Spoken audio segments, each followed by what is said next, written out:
ముక్కోటి ఏకాదశి పర్వదినం సందర్భంగా కాకినాడ సామూర్తి నగర్ లో గల శ్రీ వైభవ్ వెంకటేశ్వర స్వామివారి దేవస్థానం భక్తులతో కిటకిటలాడింది. తెల్లవారుజాము నుండి భక్తులు పెద్ద సంఖ్యలో దేవస్థానంకు చేరుకుని ఉత్తర ద్వారం ద్వారా శ్రీ వెంకటేశ్వర స్వామివారిని దర్శించుకున్నారు. ఆలయ ధర్మకర్త మాజీ ఎమ్మెల్యే ద్వానపూడి చంద్రశేఖర్, మహాలక్ష్మి దంపతులు, వైసీపీ నగర అధ్యక్షురాలు మాజీ మేయర్ సుంకర శివప్రసన్న సాగర్లు స్వామివారిని ఉత్తర ద్వారం ద్వారా శ్రీ వెంకటేశ్వర స్వామివారిని దర్శించుకుని ప్రత్యేక పూజలు నిర్వహించారు.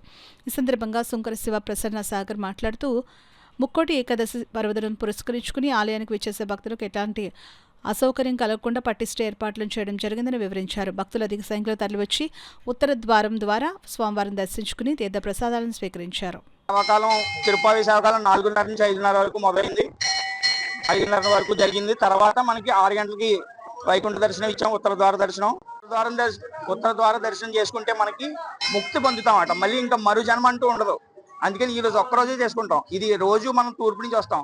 ఇప్పుడు ఏంటంటే పురాణపు జననం, పురాణపు మరణం, మనం అలా కొట్టుమిట్టాడుతూ ఉంటాం అట ఈ సంసార సాగరంలో. అందుకని స్వామివారు ఏం చేశారంటే మనకి ఇవన్నీ ఇంకా ఇక్కడ ఆనందం పరిమితమైన ఆనందం. ఇప్పుడు అక్కడైతే ఇంకా అలా ఉండదు అన్నమాట. అపరిమితమైన ఆనందం అన్నమాట. వైకుంఠ ప్రాప్తి జరుగుతుంది, ముక్తి కలుగుతుంది అన్నమాట. ఇంకా మరు జన్మ అంటూ ఉండదు.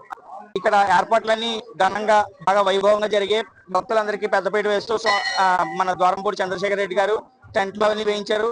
మంచినీళ్లు, స్వామివారికి ప్రసాదాలు అన్ని ఏర్పాటు చేశారు. సకల సౌకర్యాలు ఉన్నాయి.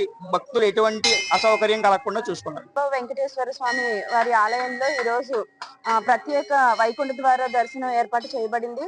ఈ కార్యక్రమం కోసం ద్వారంపూడి చంద్రశేఖర్ రెడ్డి గారు మిగిలిన అందరూ కూడా ఎంతో చర్యలు తీసుకుని భక్తులందరికీ కూడా ఎటువంటి అసౌకర్యం కలగకుండా ఏర్పాట్లు చేయడం జరిగింది. నిజంగా చాలా చాలా సంతోషంగా ఉంది. టెంపుల్లోకి రాగానే నిజంగా ఒక కలియుగ దైవం దర్శనానికి వచ్చిన ఒక వైబ్స్ అన్నవి ఎంతో పురాతనమైన ఆలయంలో ఇక్కడ చాలా ప్రసిద్ధికెక్కిన టెంపుల్లో చాలా బాగుంది. ఇక్కడ భక్తులందరూ కూడా ఇక్కడికి వచ్చి తీర్థ ప్రసాదాలు తీసుకుని చాలా ఆనందంగా సంతోషంగా వైభవ్ వెంకటేశ్వర స్వామిని దర్శించుకుంటూ తమ కుటుంబ సభ్యులందరితో కూడా ఇక్కడికి రావడం జరుగుతుంది. నిజంగా ఇది ఒక పెద్ద పుణ్యక్షేత్రంగా రానున్న రోజుల్లో ఉండే సూచనలు అన్ని కూడా కనిపిస్తున్నాయి. కాకినాడ పట్టణ ప్రజలందరూ కూడా ఇక్కడికి వచ్చి వైకుంఠ ద్వారం ద్వారా వచ్చి దర్శనం చేసుకుని వెంకటేశ్వర స్వామి ఆశీస్సులకు పాత్రలు కావాల్సిందిగా ప్రతి ఒక్కరిని కోరుకోవడం జరుగుతుంది. రాతి కట్టడం తోటి ఎంతో వైభవంగా పేరుకి తగినట్టుగా ఉన్న స్వామి అలంకారం కానీ, ఆయన వెలిసిన తీరు కానీ ఇట్స్ మైండ్ బ్లోయింగ్ అండి. నిజంగా చాలా మనసుకి చాలా తృప్తి అనిపించింది స్వామిని దర్శించే. లాస్ట్ ఇయర్ కూడా వచ్చాం మేము, కానీ లాస్ట్ ఇయర్ ఇంత జన సందోహాన్ని చూడలేదు.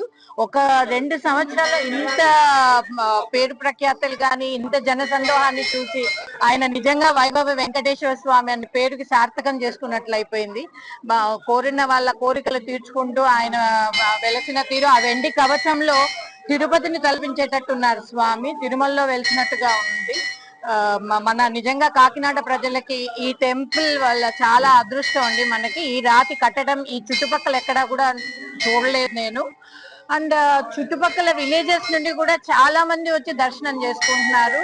స్వామి ఇలాగే మనల్ని కనకరిస్తూ సంపూర్ణ ఆశీర్వాదం మనందరి పైన కలిగించాలని మనస్ఫూర్తిగా వేడుకుంటూ మీ అందరూ కూడా వచ్చి దర్శించమని విన్నపం.